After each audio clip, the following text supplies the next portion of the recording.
This is Phyllis Busch. I am the facilitator of the League of Women Voters Children's Services Committee.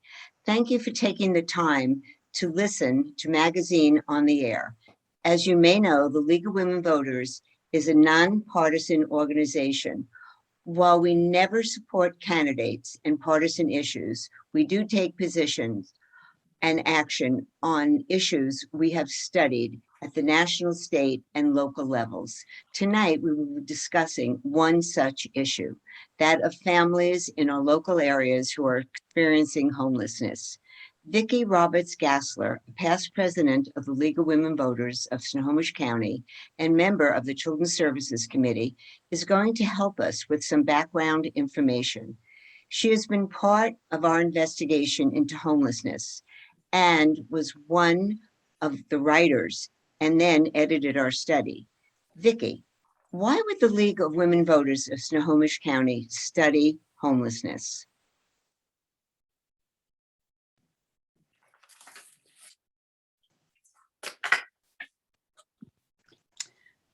Well, Phyllis, for several years, the committee worked on the topic of sex-trafficked minors, a horrifying problem in our own backyard.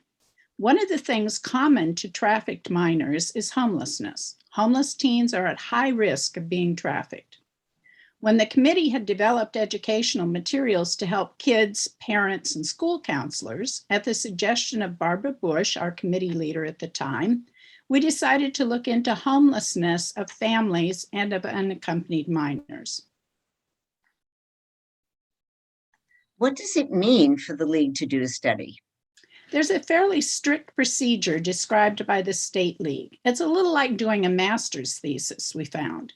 We began by educating ourselves in general, especially by reading the book Evicted, Poverty and Profit in the American City by Matthew Desmond. We formulated questions for ourselves and looked for the answers in articles and websites and through interviews with experts. We then wrote up the study in draft form, and when we were finished, our League of Women Voters of Snohomish County board had to approve it. Then we presented it to our members, discussed it, and reached consensus on the findings. Sounds complicated. How long did it take? Well, this study turned out to be a 3-year project, including research and writing by several members of the committee, including Phyllis Kiley Tyler, Janet Robertson, Donna Wilson, Karen Schoaf Mitchell, Sue Renhardt, Marilyn Kent, and myself. As these committee members wore out or moved away, we were joined by energetic new members, including Shirley Bono, Jen Winkler, Aaron Carr, and Bruce Eklund. They are helping us raise public awareness of the issues involving families and youth experiencing homelessness. It does sound complicated, but not as complicated as solving homelessness. What questions did you ask yourselves about families and youth experiencing homelessness? Although we thought we knew about homelessness, many things we found surprised us. Did you know, according to the Housing Authority of Snohomish County, the number of new households has exceeded the number of new housing units by 25%? Did you know that during the 2021 school year, nearly 2,500 students were reported to the Office of the Superintendent of Public Instruction as being homeless? This figure is most likely an underestimate, as some districts failed to report this data, and the COVID-19 pandemic made access to some children who would fall into this category impossible. We have no information about children under school age or about those who have dropped out. And did you know, according to the Housing Affordability Regional Task Force, there's a current need for almost 30,000 housing units for significantly cost-burdened households in Snohomish County. In our study of homelessness of children, youth, and families in Snohomish County, we looked at the reasons families and youth experience homelessness, what they lack while they're homeless, and how their needs are met or not being met. We read about the long-term effects of homelessness on children and youth, including their education as well as their physical and psychological health. We considered the community, social, political, and environmental effects of homelessness. And we looked at what that does to the local area to have a significant number of people not housed. The study can be found on our league website, lwvsnoho.org. Thank you, Vicki, for that background. Now people can understand how complicated this process is. Several committee members are going to share new awareness and knowledge they gained from this study. Shirley Bono, in reading the study, what did you find out about why families are experiencing homelessness? Thanks, Phyllis. You know, I had many aha moments while reading our study and attending several events sponsored by the League of Women Voters and the county. The moment which should have been evident and I somehow missed was how the relationship between inadequate income and the lack of affordable housing leads to a crisis in housing for families and youth. According to an article published in the Everett Herald in August 2021, a person earning $35.65 an hour could afford a 2-bedroom apartment in Snohomish County. That is, if they could find one. Vacancy rates below 5%, according to the Washington State Department of Commerce, are considered too low and lead to rising housing costs. Estimates of vacancy rates in our county are between 3.7% and 7%, depending on which city you live in. Here's an astounding fact. According to the Housing Authority of Snohomish County, 30% of low-income households, and there are 30,000 households so designated in our county, pay more than 50% of their income on housing, leading many to sacrifice food and healthcare, things many of us consider essential. It's evident we need both a guaranteed minimum income to be able to afford housing, while we also need affordable housing. As it is, many of the people experiencing homelessness are just ordinary, hardworking women and men. We can expect the housing crisis to become even more dire as the rent moratorium ends and landlords start raising rents, which will lead to more families and youth facing housing insecurity. Thanks so much, Shirley, for sharing that information. It's really good. Sue Renhard, having spent a great deal of your professional life educating young children, what new insights from your perspective did the study give you? Well, Phyllis, I learned about adverse childhood experiences, or ACEs, and the lasting effect they can have throughout a child's life on their physical and mental health. The main types of ACEs are abuse, physical or emotional neglect, substance abuse, divorce, and family dysfunction. Only a few districts in Snohomish County have provided staff training about ACEs and the intervention that can build resiliency in children. To learn more about ACEs, I suggest watching the film Resilience, The Biology of Stress and the Science of Hope, produced and directed by the late Jamie Redford. This is available through the Snow Isle libraries. Children experiencing homelessness face significant adversity, which impacts their ability to cope with stress, challenges, and later problems. I also learned that toxic stress can have significant adverse effects on brain development. If young children, 5 and under, are raised in an environment of poverty and hopelessness, it can cause toxic stress, which can impair brain development. The outer layer of the brain is especially sensitive to deprivation during early childhood and is essential to developing executive function. Executive function enables children to solve problems, complete assignments, and be able to use appropriate behavior in school. This can cause lifelong problems with coping. Homelessness in children has an impact on schools. Research indicates that homeless children have 2 times more learning disabilities, 3 times the emotional and behavioral problems, and are more likely to repeat a grade. Half suffer from anxiety, depression, or withdrawal, and 1/3 of them have a major mental disorder. Many require special education services, which can put a financial burden on school districts.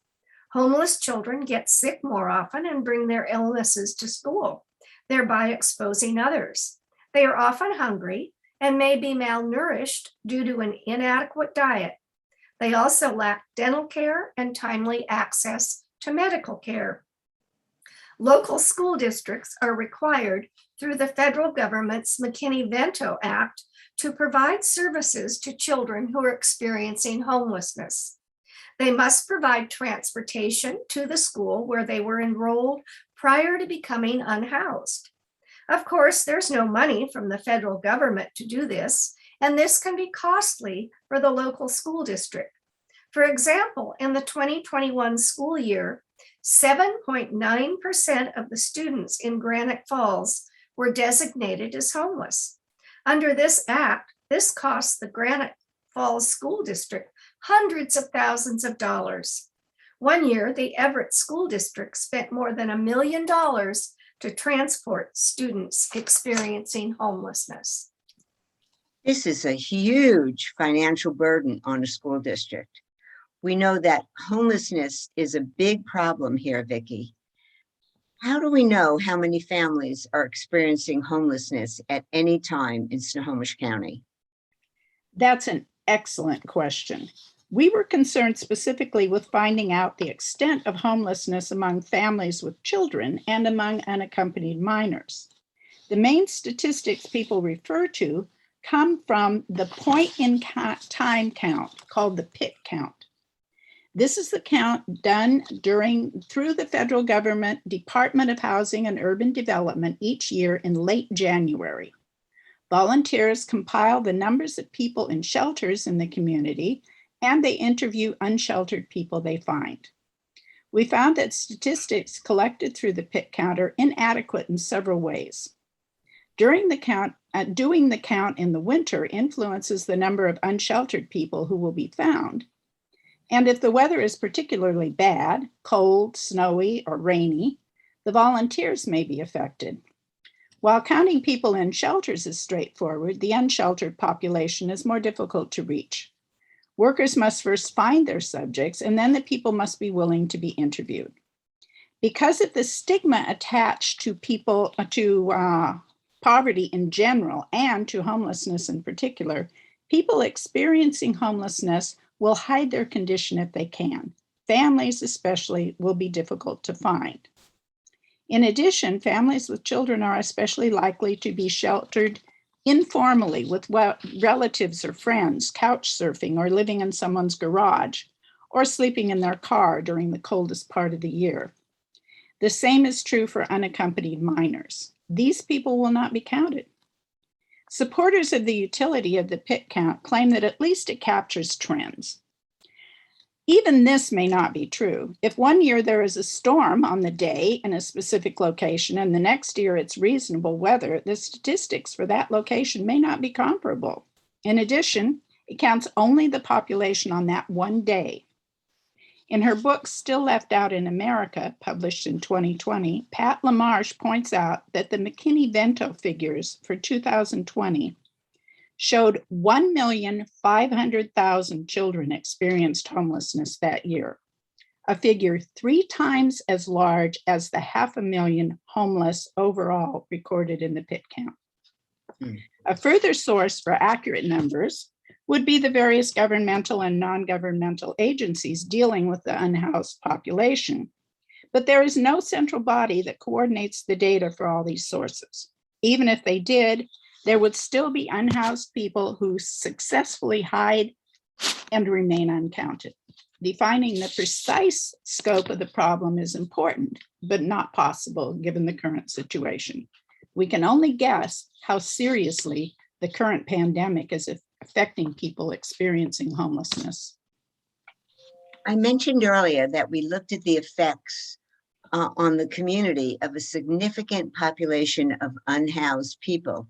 Janet, please tell us, what did you find out about the environmental effects of homelessness?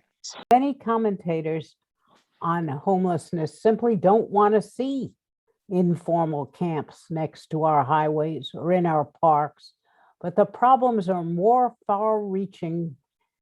Committee member Karen Schoaf Mitchell interviewed officials from the Snohomish County PUD and the Planning and Community Development Department of the City of Everett about the effects of the homeless population on our physical environment.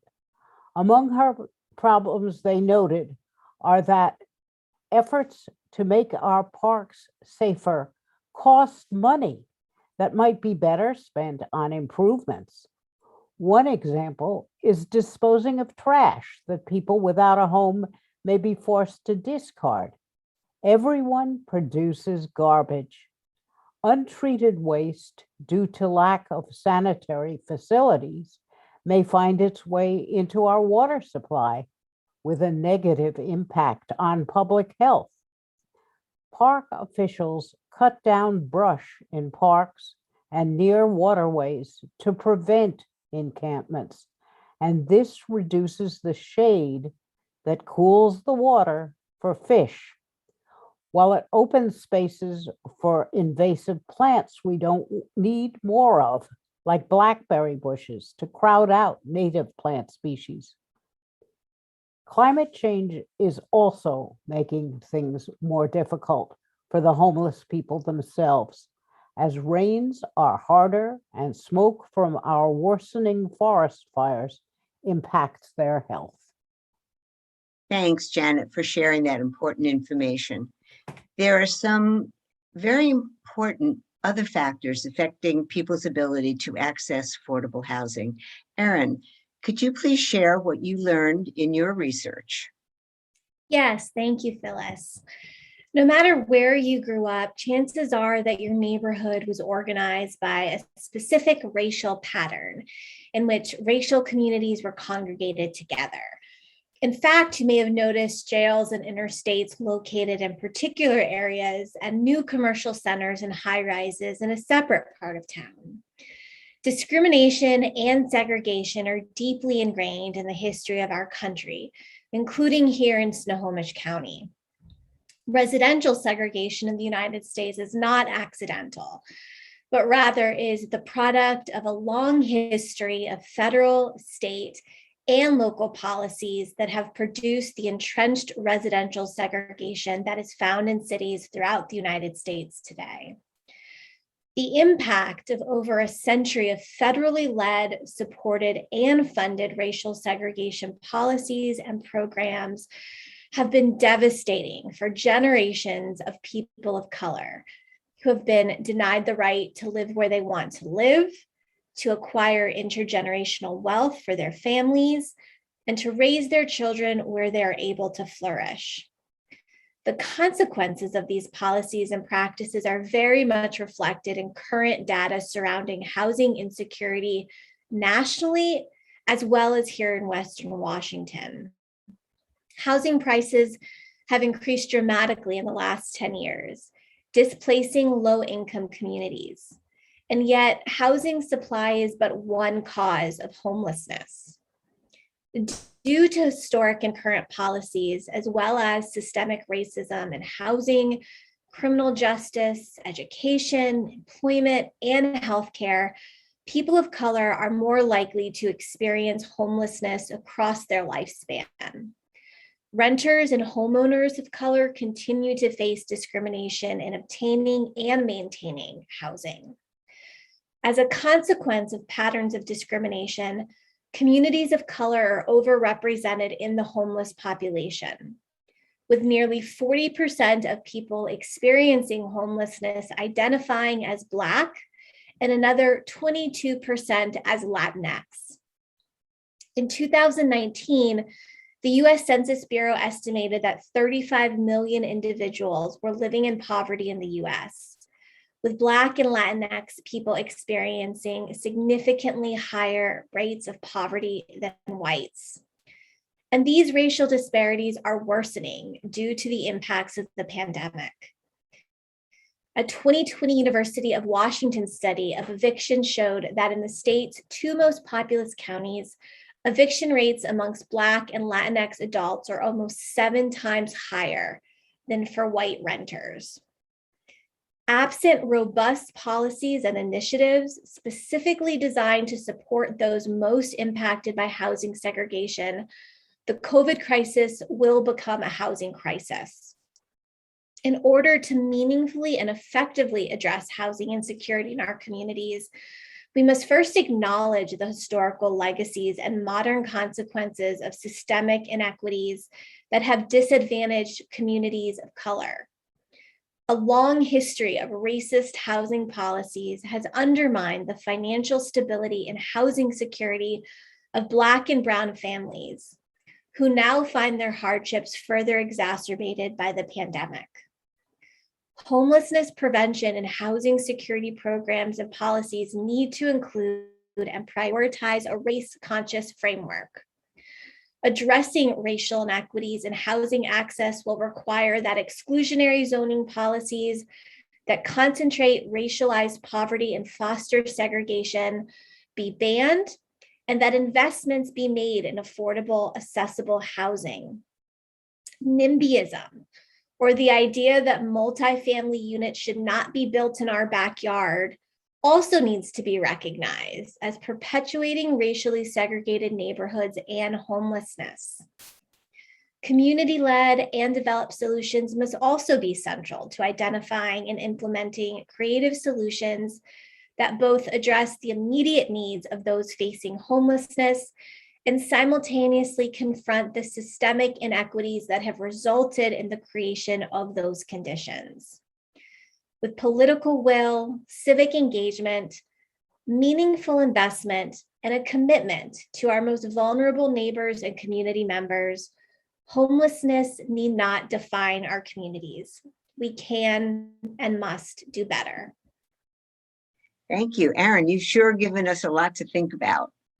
So, Sue, please share what you learned about where people can go who are experiencing homelessness.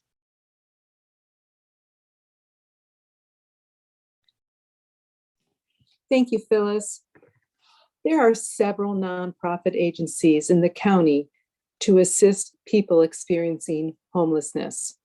The study highlights a few of them and points out that the phone number 211 can lead to help. Housing Hope, which provides an array of services for young families, from adult education courses to job training to housing on the sweat equity basis, is a good example. Cocoon House works with young people to prevent homelessness and provide shelter and a variety of services to young people up to the age of 24. There are many other organizations provide needed help, but none is adequately funded to take care of the people in need, and all have waiting lists. None of these organizations is equipped to really solve homelessness. Well, thank you all for sharing this really important information. We are so pleased to welcome Sarah Lunstrum, Community Outreach Coordinator for Take the Next Step. Sarah pulls families out of desperation at Take the Next Step, a nonprofit community family resource center serving East Snohomish County. Sarah is very involved in her community, and she serves in both the Technical Advisory Committee and the Community Human Resources Advisory Board for the city of Monroe. She lives in Monroe with her husband, John, their 5-year-old daughter, Fern, and their dog, Hank. She has worked for Take the Next Step for 7 years. Sarah will be sharing the amazing work Take the Next Step does to serve the needs of families, children, and youth experiencing housing insecurity in Monroe and East Snohomish County. Sarah, could you please tell us the mission of Take the Next Step and the population served by the agency? Yes, thank you, Phyllis. Thank you for having me. Our mission is pretty broad, so it's simply offering friendship, help, and hope to our neighbors in need. We serve a lot of people that hear about us, hear about our programs that serve the homeless, but don't realize that we have a variety of other programs as well. So we serve low-income families, children living in the Monroe's highest poverty neighborhoods, teen moms, the homeless, really anyone who comes to our door. And what would you say, what was the number of people that you served last year? It's an interesting question because last year our resource center wasn't open for the most part. We're still serving people, but a person generally wasn't coming through the door to seek help. And so I can say that, in our last full year, we had well over 5,000 visits to our resource center. And in the last full year, we met about 387 different houseless individuals. But for this last year, we did write about 750 coronavirus emergency response grants for local families. I think it totaled out to about 239 local struggling families just for their basic needs, keep the lights on, keep a roof over their head, keep food on the table, and that kind of thing. Yeah, thanks. What are the unique issues, do you think, facing the families that you deal with? I could go on forever about that one, I think. Well, right now there isn't really a legal place to be homeless. Some towns have a Walmart or something, that you can park overnight and they allow that, but that's not allowed at the Walmart here in town. And so there isn't really a safe place to be, or a safe or legal place to be homeless, especially at night right now. We have just a huge deficit of affordable housing. We desperately need more affordable housing. We have seniors in their cars, families, a grandmother with her grandchild in her car, and families with children in their cars, and RVs and things like that, because there isn't housing for them right now. We have almost no services for single homeless men. If you're a single homeless man, it is really hard to get you housing for sure. There's little access to mental health services and addiction services. In Monroe right now, there isn't a place where you can access addiction services without insurance or using Medicaid. We recently had Compass Health at the beginning of the pandemic. They had to close their doors, and they were serving over 150 students in our school district. And so they were just left pretty high and dry for mental health needs. And we're seeing a lot of matters of equity and equitable access to services. Sounds like a lot of issues, lot of issues. So is there an example of a particular family that you'd like to highlight that's experienced homelessness this year? Yeah, I have a family in mind. We have a grandmother and her grandchild. And I don't know if you've seen this show Made on Netflix, but it's worth checking out right now because it shows a really great story of the kind of situation we see over and over again, where a series of unfortunate events happens to someone, and these events could really happen to anyone. And there's no family around that can help or things like that. And then they end up in homelessness. So we have a grandmother and her granddaughter.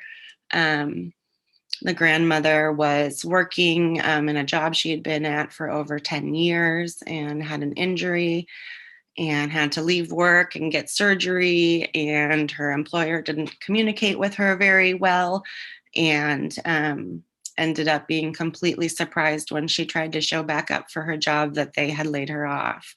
And so shortly after that, her live-in boyfriend of many, many years decided that he didn't want them in their home anymore. And they had built a Housing Hope home with a sweat equity program. So they'd built the home together, and they had, her children and their children living with them. So they all had to find another place to live.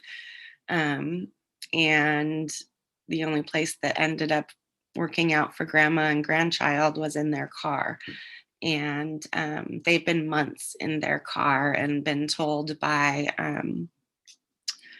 coordinated entry, which is kind of one of the main avenues to get help, that they'll need to be in their car for over a year before they'll even be close to being able to get housing help. And we simply can't find housing that doesn't exist for people. Just so sad. It is. And so they remain in their car. And now the winter's coming. Yes, it is. Yeah. So at the beginning of their homelessness, their car was hit and rendered unusable, and that was their home. And so we were able to help them pay to get their car fixed and get it back so that they could at least be living in it. Yeah. What else could happen? Oh, geez. Yeah, it really is like, you got to be kidding me. Oh my goodness, over and over. Yeah. So what do you think are the biggest challenges facing Take the Next Step when you look ahead? Well, many of them are the same issues kind of that I raised for the people we serve. Right now, finding mental health services for people is a huge need, and something that's not very accessible in this area. And then affordable housing. The vacancy rate for rentals in Monroe right now is 7%. And so and that's just for rentals, not affordable rentals, And so they're just really, we can't find housing for people that doesn't exist. It's so frustrating. It's very frustrating and often just, heartbreaking. So do you have a success story that you could share with us that happened over the last year? Something uplifting, maybe. Yes, I do. Our normal financial assistance budget before the pandemic started was $500, and we could give $500 a month in $100 increments to families. So $100 was the most you could get for us for financial help. But when the pandemic began, we got access to a lot of CARES funds and some FEMA funds and different kind of pass-through funds that we could pass on to families who are struggling. And so since April 2020, we've been able to give over $410,000 to local families for basic needs, which that's just an insane, an over the top insane number for our little organization. And so it's been just really great to be able to help people in that basic way that was really needed. And we ended up kind of changing, how we do things because the resource center was closed. And so we started homeless outreach 3 times a week, which has had really great outcomes. I think I plan to talk about that in a minute, so I'll leave it at that for that part. But we also, since, families weren't able to come to us, there were months where our family support navigators did over 80 home visits for families to check in on them and make sure that they were getting, the help they needed and the access to resources that they needed. And the majority of those were Hispanic families and Spanish-speaking families. So could you talk about what you were Yeah. program? What you did this year, the basic challenges. Yeah, so our resource center, it's everything we've done has been really grassroots, and it all started with our resource center, and then starting new programs as we built relationships and learned more about the needs of the people we were serving. And the resource center, originally we wanted to be a place to build relationship with people who are experiencing homelessness, because we know that more steps towards a better way of life, a more healthy way of life, it really is the best way to begin is with relationship with someone. And we kind of wanted to be that home for people who didn't have a home, and a comfortable, safe place, and know that they're valued and wanted. And so we would have homeless people kind of hanging out throughout the day. And we built a lot of great relationships. But then, sometimes we would have Joe sleeping on the couch all day. And while we're glad Joe's comfortable, we want Joe to take, his next steps. And so we made a change in our resource center, and we decided that we would have kind of hangout hours in the morning, that people could come in and get a cup of coffee and something to eat and kind of rest and reboot. And then we close for lunch, and the afternoon hours would be solely productive time. So you need to be working on something on the computer, looking through the notebook of most affordable housing listings or job listings and that kind of thing. When we closed the resource center for quite a while for the pandemic, when we reopened, we were pretty intentional that we're opening by appointment. People can still walk in to get help if they need help. But we've just found that if homeless Joe, even if he's the kindest and most generous person I know, if he's sitting in the waiting area, then the Rodriguez family is afraid and doesn't feel comfortable waiting with him. And so having homeless people around has not been conducive to also serving families. And so with the resource center closed, we started homeless outreach 3 days a week. And so we load up our van with food and clothes and socks and hygiene items, and we meet the homeless people in our community where they're at, and connect them to the resources they need and get them some food. And we found that we've actually had really great outcomes meeting people where they're at, instead of, I think when homeless people would come into the resource center, they were kind of looking for a space to get away from being outside and the struggles with that. And then when they come in and you say, okay, well, let's make some really, important life decisions and, try to create some goals. It isn't always the best place for it or situation for it. And so we're finding that people are taking more steps towards, if it's getting their IDs and getting paperwork in place so that they can access services, getting a phone, or taking the step to go into treatment or detox. So we're finding, that we have a lot better outcomes meeting people where they're at.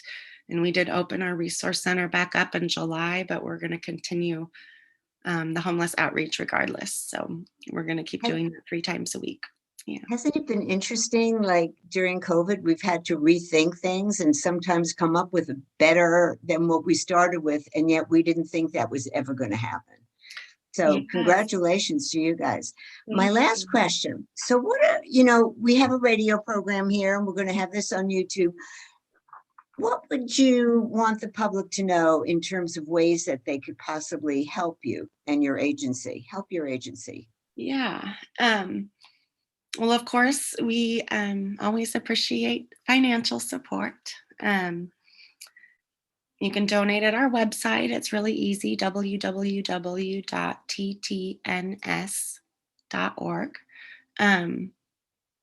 It's also really easy to support us financially by attaching your Fred Meyer rewards card to take the next step, which is really easy to do on their community rewards page, or your Amazon account. If you go to smile.amazon.com, every time you purchase something at Amazon, a portion of it will go to the nonprofit or charitable organization that you've chosen. So even if you don't choose Next Step, go choose one, okay?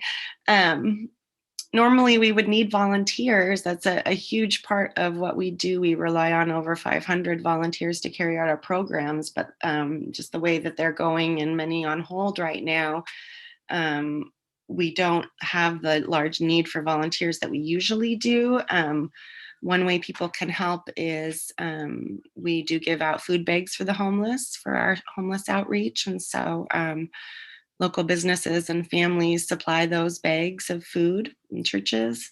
And we also do activity bags monthly for our students that they're all elementary school age that would normally be attending our Kids Club after school program for the children living in Monroe's highest poverty neighborhoods. But it doesn't feel safe to start it right now. And we know that research shows that if you kind of start something, then stop it, and then start it again, it's more detrimental than if you wait and are able to be consistent. And so in the interim, when we're not able to see them at Kids Club, we're doing activity bags for them that we deliver to every one of their homes with things that they can be doing at home, and letting them know we still love you, we still thinking of you, and we want to support you. And we do the same thing for our teen moms as well. So we could always take help with all those bags. Additionally, I would love for mental health issues to be destigmatized. And one easy way to do that is to talk about yours. And so I also would love for people to advocate for the marginalized populations in their communities. If we're not the only ones doing that, and we can have some help, it'll make our struggle a little easier, and the struggle of the people we serve a bit easier. And also we need more advocates for more affordable housing. Our homelessness problem is only going to just keep going up if we don't have housing options. And vote for candidates to make these things a priority, please.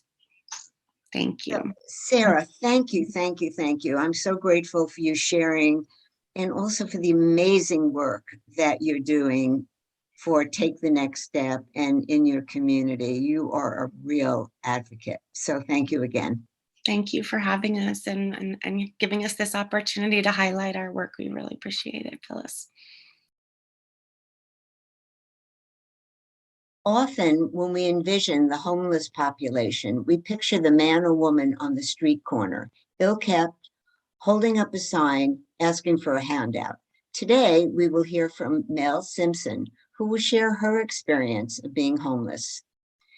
She will explain to us how homeless can happen to anyone and what can be done to help those who may unexpectedly find themselves lacking safe and stable housing. Thank you, Mel, so much for being here today. Let's start by you telling us about the circumstances that led to you becoming homeless. I was 23 and found myself a single mother. So I left my situation that I was in and went and stayed with my mother and grandmother for the first 6 months when my daughter was born. And then my mother got cancer, and about 6 months later passed away from cancer. So then I found myself not having my own house and not having resources really to support myself besides living with my grandma. So I moved in with a friend for a little while with my daughter until she was 1.5. And then they sold their house. So then I had to move again, found myself without stable housing. At that time, I got the call that a Housing Hope had a spot for me. I had put myself on the list when I was 6 months pregnant. Now my daughter's 2.5. I was struggling with a lot of personal issues at that time. So having Housing Hope be available was an amazing gift. And I didn't have, like a lot of people have, financial support from their family. I didn't ever have that really. My mom was a single mom. She raised 5 kids by herself. My dad passed away when he was 8. So it was always me trying to be independent along the way. And I found myself in a really bad position. But then Housing Hope gave me transitional housing. So my daughter and I moved in there in Maple Leaf in Arlington, Washington. So how did you go about finding this help? And was it difficult to find resources? So a friend told me about Housing Hope when I was pregnant, but I had no idea. And then I totally kind of didn't even think it was ever going to happen. But once they called and I moved into the place that we were living, it wasn't hard to get resources from Housing Hope once I was there, because they wrap you up in services. They give you all the services you need: employment help, childcare, all kinds. They gave me parenting classes, anything that I needed. But before that, it was very hard to find resources. Navigating DSHS, for example, is almost impossible, especially when you don't have any idea what you're doing and you've never done it before. And being a single mom made it even more difficult to try to figure that out. But once I got in with Housing Hope, it was a lot easier. Wow. What did you need to settle into your new home, your new house? Did you need anything special? Well, I didn't have any furniture. I didn't have anything really once I moved in there. So they helped me with that. And I got a DSHS grant to pay the deposit for when I moved in. So what would you say, what led to your success, do you think? I think all the services that Housing Hope offered me helped me, because I got to go to college while I was living in transitional housing. I graduated from Evans Community College with a paralegal degree and a transfer degree to go to a 4-year university, and all because Housing Hope gave me stable housing and made it affordable for me to be able to do that. And they also helped me get grants for my education. Wow, that's an amazing story. Really, it is. So ultimately, you found some employment in your profession? Well, so what I did after that was transferred to University of Washington. And then I majored in anthropology and double minored in human rights and law, societies, and justice. And I worked full-time at the casino while I was going to UW. And then I went a different direction, and now my husband and I own a grocery store in Arlington. So Mel, tell me a little bit about what it's like to live in transitional housing. Are there any rules or expectations that Housing Hope might have of you?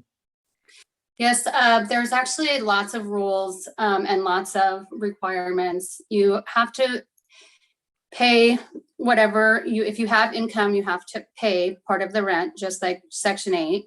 But you also have to attend their classes. So I attended parenting class. I had to meet with my employment counselor every single week. There was random UAs. You can't drink or do any kind of drugs at any time, or you lose your housing.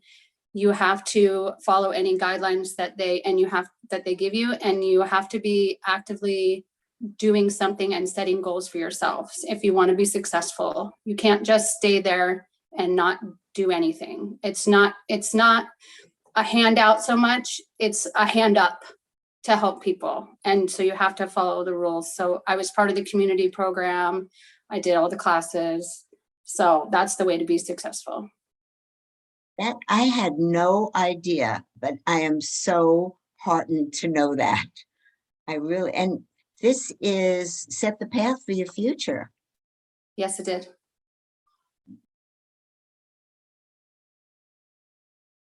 You had transitional housing.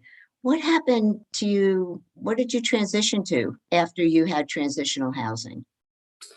So the Housing Hope Transitional Program usually only lasts about 18 months. And then most of the transitional housing units have what's called a Section 8 voucher attached to them.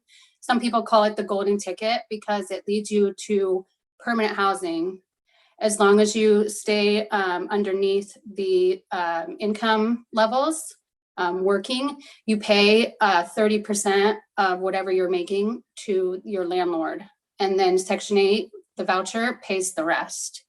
So I think that it's important to educate landlords out there that Section 8 isn't a bad thing. It's a good thing. It's guaranteed rent. And by the time I was done with my Section 8, I was paying almost the entire amount of rent by myself because I had been able to work and save money and been able to afford to go to college and do all of that. So it's permanent, it's more permanent housing. You can stay in Section 8 for as long as you qualify, and your rent will never go up unless your income goes up. So you just have to report your income every year to Housing Hope and the Housing Authority, and then your rent is covered. So it makes it easier for people to go to college, people to work, people to find childcare that's affordable. It just makes it easier and it's more permanent.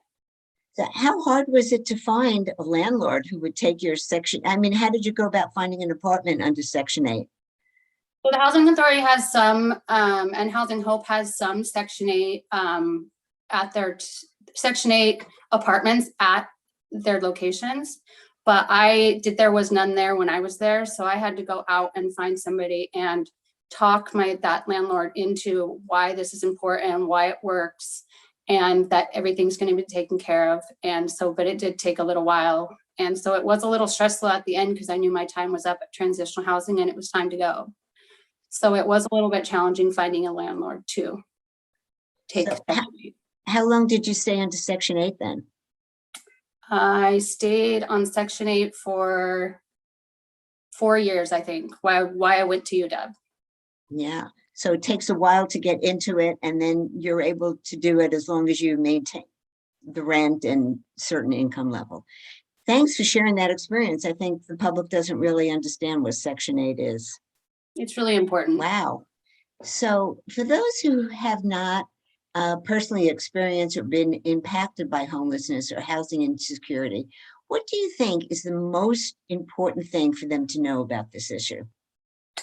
I think that anybody, especially in the economic climate, I guess you would say, that we're living in, anybody can become homeless at any time. I mean, you miss a few house payments because you lost your job, you don't have transportation, you don't have something, anybody can be homeless. And there's a difference to me about being homeless and having your independent housing. So that's what I felt like was the strongest part for me. Was I was never actually like on the streets like some people are, but some people live on people's couches, some people share apartments with other people, and I think that still can be considered some sort of homelessness because you're not independent of your own, you don't have your own independent space.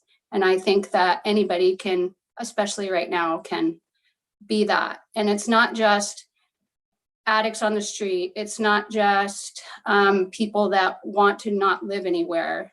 I think that sometimes we give people housing and we don't give them the services they need to be successful in that housing. And so then they find themselves homeless again and again and again. You know, Mel, your story is probably fairly typical of other people experiencing homelessness. And we're so great to have the resources in our community. We just don't have enough of them, right? Yes. We just don't have enough of them. Yeah. So I just want to thank you so much for sharing your story and helping the League of Women Voters to educate the public about what's going on in housing and how difficult it is for people out there, especially in these economic times.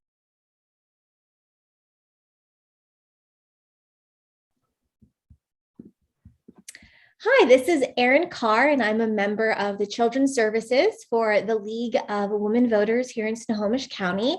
And we are fortunate to have with us Fred Saftstrom, who is the Chief Executive Officer of Housing Hope. Fred has served Housing Hope for over 20 years, first as a member of the board of directors, including a term as president, and in his current role as Chief Executive Officer, a position that he has held since 2015. For those of you who are not familiar with all of the good work that Housing Hope is involved with, they are an Everett-based nonprofit housing development organization that supports homeless and low-income families in finding their path to affordable housing and self-sufficiency. I had the good fortune of getting to know Fred through a joint grant writing effort between Housing Hope, Everett Community College, Everett School District, and Cocoon House that he will touch on a bit in this segment. And I am delighted to be able to welcome Fred to this segment. So Fred, with that, let's go ahead and get started. And the first question that I had for you was, during your long tenure and extensive involvement with Housing Hope, what have you identified as being necessary to addressing the housing crisis here in Snohomish County?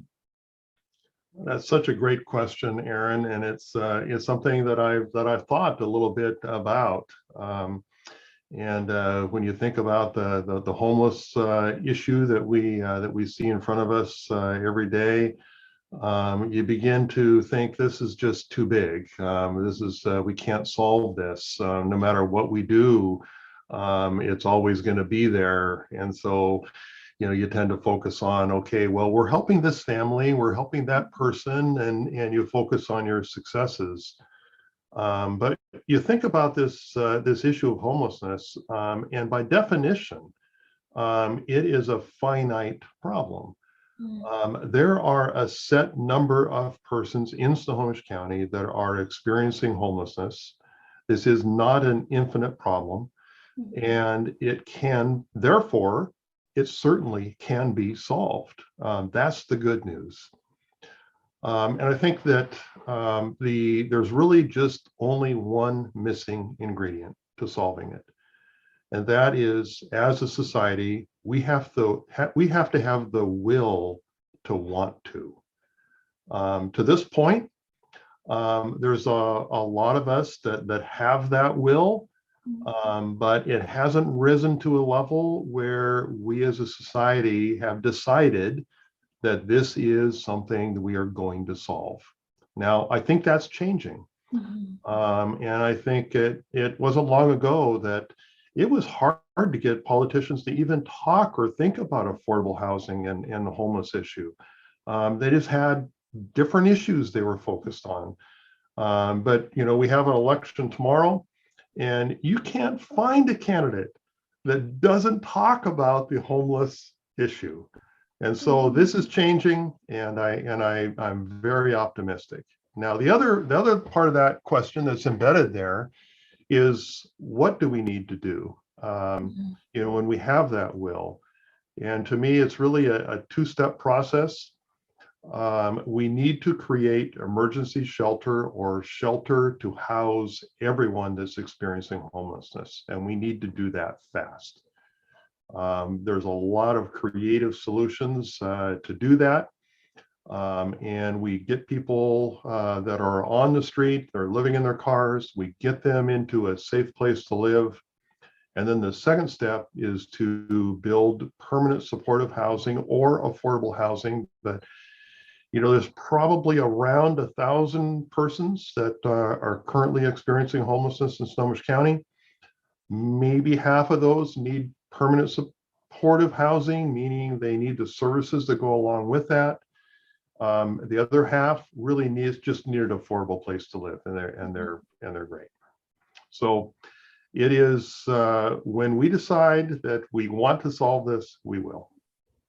And I'm so glad that you highlighted that this isn't an insurmountable challenge, that this is something that we can prioritize. There are pragmatic solutions. It's really just a question of making it a priority for our communities. And And kind of building on that point, I'm curious about what those barriers are to taking the next step and to really be focused on action in solving the housing justice issue. And are there any misperceptions that you've come across in your work that seems to be persistent and unfortunately is preventing us from making the progress we otherwise could? Absolutely. The most common misperception is what is the cause of the rise in homelessness? Mm-hmm. There's no question, and the statistics bear it out, that it is rising rapidly. Mm-hmm. And when people see that those that are homeless are experiencing mental illness, they're experiencing substance addictions, sometimes it's a breakup of a family household, sometimes it's domestic violence. There's lots of things that accompany homelessness, and because of that, people have the misconception that it is those factors that are causing the homelessness, and that is not true. The state of Washington did a study where they looked for correlations, and they looked at all those factors: mental illness, substance addictions, family breakups, domestic violence, and a host of other things. And they looked for correlations between those issues and the rise in homelessness. And there is none. Mm-hmm. It does not exist.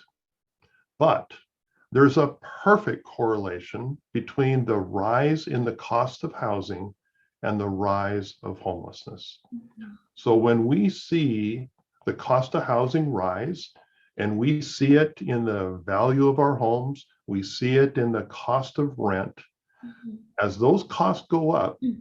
homelessness rises exactly proportionate to that. Now, those that actually fall into homelessness are those that are the ones that are the most vulnerable. Mm-hmm. So it's the ones with mental illness and with addiction issues and with family breakups. Those are the ones that actually fall into homelessness. But the rise in homelessness is caused by the cost of housing. Mm-hmm. Well, thank you for helping us to understand the issue, and more importantly, to know that this is an issue that we can and should be addressing, and what some of those causes of that issue are. I want to shift now to what can and should we be doing. And I think, as the leader of Housing Hope, you really can speak to creative solutions and problem solving options that are available to us here in Snohomish County. And I just wanted to give you an opportunity to highlight a few of those for us, if you would. Yes, and there's you may have heard that there's a Build Back Better bill that's being debated in Congress. It's part of the budget reconciliation process. And the issue of housing has been very much in the middle of those conversations. And we heard housing's in, housing's out, housing's in, housing's out. Well, right now, housing is in. Mm. In that package, there is $25 billion for housing vouchers. There's a lot of money, like $65 billion for restoration of much needed repairs to public housing that's been neglected for a long time. And there's $15 billion in money for the National Housing Trust Fund. Mm. This is by far the largest investment by anybody in housing anytime, and will go a long ways to really jumpstarting the creation of a lot of housing throughout our country, and certainly here in Snohomish County. So that is a great thing. There's also there's a separate program. It's called the Low Income Housing Tax Credit Program. It's definitely kind of a geeky program for sure, and don't ask me to explain it. But let me just say, it is responsible for the creation of more affordable housing, particularly for those that are at extremely low incomes, than any other program in the country. And there is bipartisan support in Congress for a 50% increase to that program. That would be awesome. And it would mean that we could effectively double the rate of housing production here in Snohomish County from where we are now. That would be transformative. So it would be transformative. We've got a lot at Housing Hope. We've got a lot going on right now. We just broke ground for our Twin Lakes Landing 2 project. It is 60 units, 30 of them serving households experiencing homelessness in North Marysville at Smoky Point. We're assembling financing now for our next project. We'll be breaking ground next year on, that is in Edmonds. And then the next project, we're negotiating a lease of property from the Edmonds School District, lands in Linwood, and we'll be breaking ground there the year after. So we're really developing a pipeline of projects where we can start a new project every year and not let go to waste a single dollar that's available to Snohomish County, either from the state of Washington or the Washington State Housing Finance Commission. And then you alluded to just in your opening that we have really a very creative initiative that is, I saw a what is near a final draft now of the MOU. It's Housing Hope, Cocoon House, Everett Public Schools, and Everett Community College. There are students in our public schools whose families are experiencing homelessness. You can't imagine, I can't imagine really how difficult it would be to stay engaged in school, and yet they are staying engaged in school. They are graduating from high school. When they graduate, they want to go on to further education, to community college. A high percentage of them want to go to community college, but the barriers have just been too great for them to do that. So in this collaboration, Everett Community College is providing housing. Cocoon House is providing case management services. We're supplying employment supports, getting these students on career pathways, and Everett School District is reaching out for the students and getting them excited about the program. So it's a groundbreaking project. You and I both are very excited about it, and it's gonna launch here soon. I should mention that Snohomish County has committed to fund this for at least the first year, and there might be enough money there for 2 years. And I've been in conversation with the Everett Housing Authority, and they're very interested in funding the program after that. So I think we got the funding lined up. We're very close. That's terrific. And I think everything you just described speaks to what is possible when there really is community support that is rallying around these initiatives. So I want to thank you for your time, Fred, and lending your expertise and your knowledge to helping us understand this really important issue. I've very much enjoyed our conversation, and thank you again for your advocacy efforts in seeking solutions to the housing crisis here in Snohomish County. We appreciate you. It's been my pleasure, Erin.